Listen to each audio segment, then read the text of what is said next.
treatment and rehabilitation of people suffering from hearing loss and balance disorders. And also as a clinical ear care specialist, I specialise in the removal of impacted earwax and infected discharge and debris from the ear canal. I'm also the co-founder of Clearwax, and we provide international training in endoscopic earwax removal. In addition, if you're a member of the public in the UK suffering from earwax, looking for a suitably qualified earwax removal specialist near to you, please visit our website www.clearwax.co.uk. So we have a client here who attended with bilateral impacted earwax, and as you will see, it's more so once I've removed the wax and as I get deeper into the ear canal, his wax was very, very dark. In fact, it was almost black. If you've been watching a lot of my procedures, you should be aware that the darker the earwax generally means it's been in the ear canal for longer, it's oxidized, and you can compare it to an apple or an avocado. Once you've cut into it, it oxidizes and turns into a black color. This particular client, it was actually his wife that booked the appointment for him. He was not able to hear on the phone, and let's just say his wife wasn't too happy. The gentleman had left this problem ongoing for a few months now, prior to lockdown even, and it got to the stage where I think his wife might have divorced him if he didn't get any treatment and have his ears cleaned. You can see the wax is quite stubborn, it's quite matted as well. There is a few hairs at the entrance of the ear canal. I know in a lot of the comments sometimes that I read, people always question why don't we trim or cut these hairs. The truth is, with these hairs, they're a slight nuisance, but it's not affecting me in any way. And if you do cut them, they're just going to grow back, and sometimes they grow back thicker and firmer, and it can cause more issues. The only time where I've ever needed to remove hair from the entrance of the ear, and we call the hair cilia, is if there's so much where it's completely obstructing the view. And in that circumstances, what I generally do, I use crocodile forceps and pluck the hairs. So I'm just trying to get it from the roots. It's not often that we need to do that, but there has been circumstances where the ear canal just looked like a forest of hairs. It just could not see behind the hairs. But in this case, it's only slightly obscuring the view. It's not a massive nuisance for me. I can appreciate if you're viewing this for entertainment and the hairs are in the way, you may not enjoy it. But obviously this is a clinical procedure. We try to avoid doing procedures that are not necessary and not deemed required. And in this case, it certainly wasn't. So the client had been using some olive oil earwax drops for the last week or so. So at first I was going to put some drops in, but the outer layer was slightly soft, it was slightly softened with the drops. So my idea here was to get this outer layer out, and once I'm more medial, so further in the ear canal, then to put some drops in. I was using a combination of an ear hook and a Jobson horn.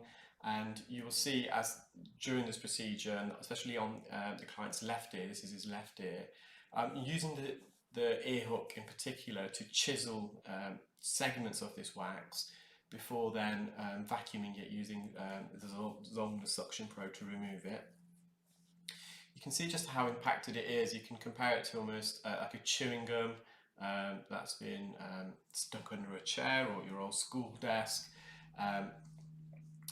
This is also impacted on his tympanic membrane, the eardrum, and you'll see that a bit later as I remove this layer of wax. You can see how stuck it is to the eardrum.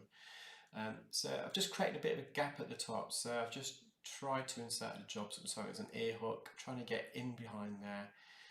The gap unfortunately wasn't large enough, so I'm just going more towards the centre of the wax, just trying to chisel that, and then going back in with a Zollner suction probe to vacuum any loose ends. And this is quite common in earwax removal procedures. You just don't rely on one instrument or tool. You use instruments in combination quite often. And the procedure in total, I think it took me about 20 minutes to do both ears, and I would say the average is probably 5 or 6 minutes per ear. But in this case, as I said, the wax had been in there for a long time. It was really impacted. You can just see how black it is now. I mentioned at the beginning of the video. And you can just see where I'm trying to pull this wax down. You can see the layer of keratin. I've got the suction probe onto that at the moment. And that keratin, you can almost compare it to double-sided sticky tape. It's stuck to the wax, but it's also stuck to the ear canal wall, and we just have to try to tease that off the canal wall and able to remove the wax. Just gone back in with the ear hook, again just slicing this into little pieces, and as it's sliced into little pieces I can then go back in with the micro suction probe, Zollner suction probe, to vacuum any loose bits that I've created. I think in a minute I'll be also be using some olive oil drops, but I think before I do, you will get a view of the wax being stuck to the eardrum at the top, at the roof, and I think that will come up in a moment. So you can see the wax has, it is coming out in little pieces. On occasions, because the wax was a bit sticky as well, the patient had been using a bit of drops prior to attending, it was blocking the Zollner suction probe, and what we do then, you can normally identify that by a change in noise. The suction probe goes very quiet, and we use a cleaning rod. And that's where the wax, you just look at the top of the ear canal, that's where it's stuck to the eardrum. Hopefully you'll get a better view in a moment. So the idea here is it's just to create some space around the wax, around the canal wall, so when I do put some olive oil earwax drops in, it can seep through and behind the wax and trying to get in behind the wax and the eardrum that's stuck onto it. So I've just gone anteriorly there, just trying to create some space for the drops to go in. I think in a moment you'll get another view of the wax being stuck to the eardrum. You can just see how elastic this wax is. As I'm trying to vacuum it forward, you can probably saw the wax stretching almost. It's similar to a piece of chewing gum, hence why I compared it to chewing gum earlier. And you can just see that just there, you can see the eardrum, just the top part, and the wax is really impacted on it. When you do use drops, you need to get the timing right. If the ear is completely blocked from the entrance to the eardrum, those drops are just going to help loosen the outer layer of wax, but it's not really going to penetrate deeper in. And in this case, the patient was already used some drops prior to attending, and it was the wax that was more medially that required the drops. And again, I'm just trying to loosen this, elevate this from the canal wall, just retract it away from the canal wall just to loosen it. And you can see I'm just making gentle concentric circles with the Zollner suction probe, and those little wriggle movements help just loosen the wax off the canal wall and also the eardrum, but you can still see it's still quite embedded onto the eardrum there. And slowly but surely, again, I'm just really loosening this, trying to get a suction grip as well, and then just wriggling this wax laterally, so away from the eardrum and towards the ear canal entrance. And there you can start to see it peel off the eardrum now, just at the roof superiorly. And again, I'm just, with the Zollner suction probe, I'm actually going beyond the main bulk of the wax towards the eardrum and gently stripping this off the eardrum. And once you've loosened it off the eardrum, it should all come off in a big segment. That wax there is in the anterior recess region of the eardrum. So the anterior recess is a little trench, a cravat, almost like a blind spot where the ear canal, and there's a kind of, it's almost like a little hideaway, a little cave there. And the anterior recess, so the word anterior means towards, in the case of an ear anyway, towards the nose, to the front part of the ear canal, and posterior means the back part of the ear canal. And now that I've loosened that off the eardrum, or semi-loosened it, I'm just trying to get the big bulk of wax forwards. And you can just see there's a bit more stuck there at the back of the eardrum. So my suction probe got blocked there, so I just came out of the ear, used a cleaning rod just to push through the Zollner suction probe and clear any blockages.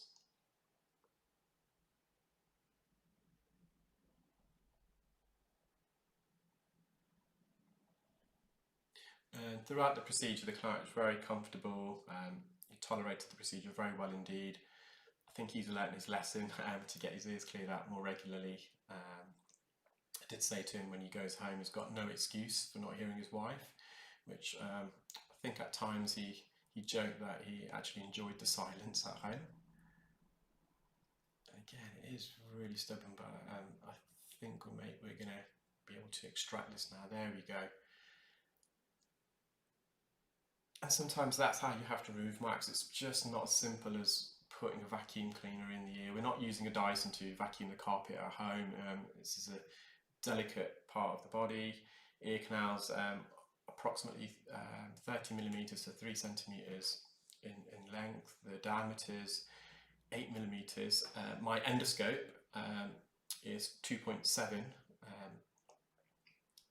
millimeters in diameter, and the zonal suction probe is 2 millimeters. So the two instruments itself take up more than half of the volume, the circumference and diameter of the ear canal itself. So, and there's loads of nerves in the ear canal. You've got the eardrum, obviously. You've got the bony portion of the ear canal, which is the inner 2/3, which is very sensitive. So I wish it was sometimes as easy as just putting an instrument in the ear, hooking it out. Sometimes slowly but surely wins the day. Just mopping up near the entrance there. You will see some coating of dead skin. The skin's not infected, so there's no clinical need to remove that. We've left that in there. That skin will now naturally shed and migrate. We now move on to the gentleman's right ear. He actually felt this was the worst ear out of the two, but when I removed the wax and compared the wax in the left and right ear, there's actually more wax in the left ear, I would say, than the right. So it's not always about the quantity of wax, it's sometimes how impacted it is, how compressed it is in the ear canal. Again, you've got a few hairs there. Yeah, a bit of a nuisance if you're watching, but for myself, it's not causing me any issues whatsoever. And as I mentioned earlier, if we do trim or cut those hairs, they're just going to grow back and grow back very quickly. So it's not going to really help the patient long term.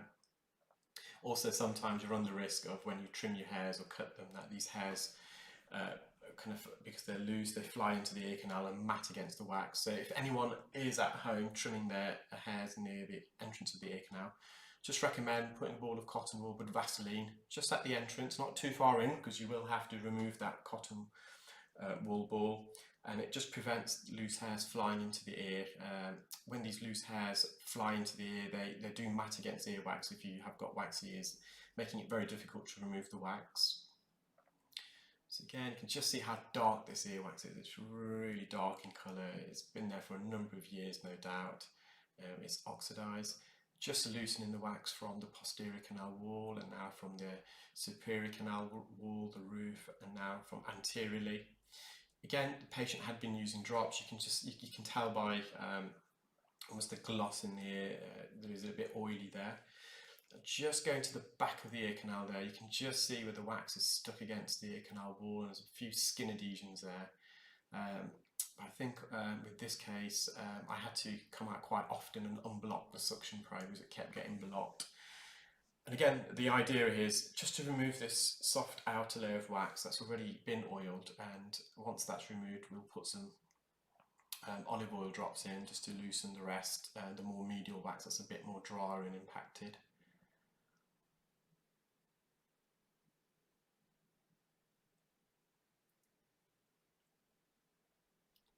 So I think I'm going to be going in with the Jobson horn. So there's a bit of a gap at the top that I created.